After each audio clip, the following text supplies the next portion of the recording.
ॐ श्री परमात्मने नमः। अथ पंचमोऽध्यायः। कर्मसन्न्यासयोगः। अर्जुन उवाच सन्न्यासं कर्मणां कृष्ण पुनर्योगं च शंससि यच्चेय एतयोरेकं तन्मे ब्रूहि सुनिश्चितम्। श्रीभगवानुवाच सन्न्यासः कर्मयोगश्च निःश्रेयसकरौ तयोस्तु कर्मसन्न्यासात् कर्मयोगो विशिष्यते। ज्ञेयस नित्यसन्न्यासी यो न द्वेष्टि न काङ्क्षति निर्द्वन्द्वो हि महाबाहो सुखं बन्धात् प्रमुच्यते।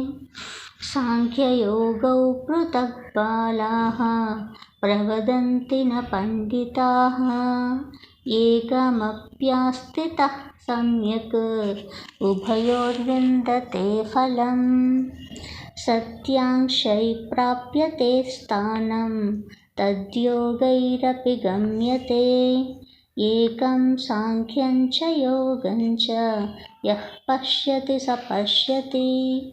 सन्न्यासस्तु महाबाहो दुःखमाप्तुमयो गतः योगयुक्तो मुनिर्ब्रह्म न चिरेणाधिगच्छति। योगयुक्तो विशुद्धात्मा विजितात्मा जितेन्द्रियः सर्वभूतात्मभूतात्मा कुर्वन्नपि न लिप्यते। नैव किञ्चित् करोमीति युक्तो मन्येत सत्त्ववित्। पश्यन् शृण्वन् स्पृशन् जिघ्रन् अश्नन् गच्छन् स्पशन् श्वसन् प्रलपन् विसृजन् गृह्णन् उन्मिषन् निमिषन्नपि इन्द्रियाणीन्द्रियार्थेषु वर्तन्त इति धारयन्। ब्रह्मण्यादाय कर्माणि सङ्गं त्यक्त्वा करोति यः लिप्यते न स पापेन पद्मपत्रमिवाम्बसा।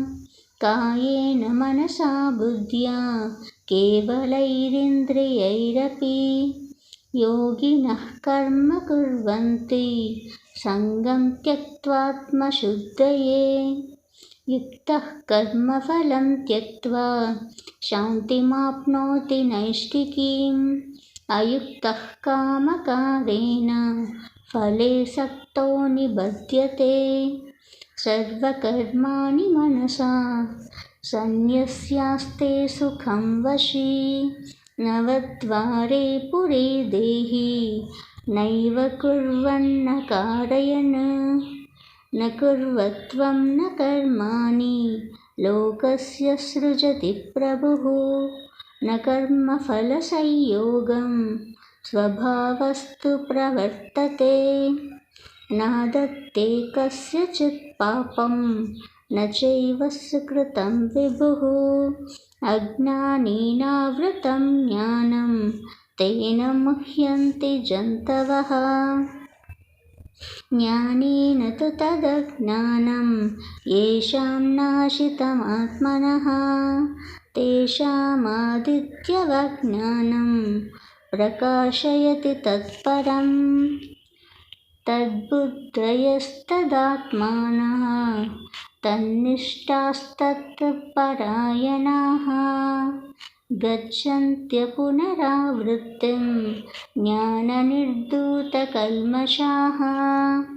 विद्याविनयः सम्पन्ने ब्राह्मणे गविहस्तिनि शुनि चैव श्वापके च पण्डिताः समदर्शिनः।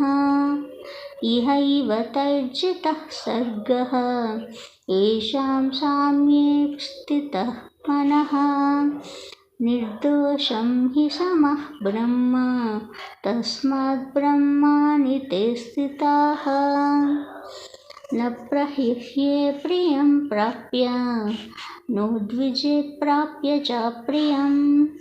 स्थिरबुद्धिरसम्मूढः ब्रह्मविद् ब्रह्मणि स्थितः बाह्यस्पर्शेष्वसक्तात्मा विन्दत्यात्मनि सुखम् स ब्रह्मयोगयुक्तात्मा सुखमक्षममनुमश्नुते ये हि संस्पर्शजा योगाः दुःखयोनय एव ते आद्यन्तवन्त कौन्तेय न तेषु रमते बुधः शक्नोति हैव यः सोढुं प्रकाशरीरः विमोक्षणात् कामक्रोधोद्भवं वेगं स युक्तः स सुखी नरः योऽन्तःसुखोऽन्तरारामः तथान्तः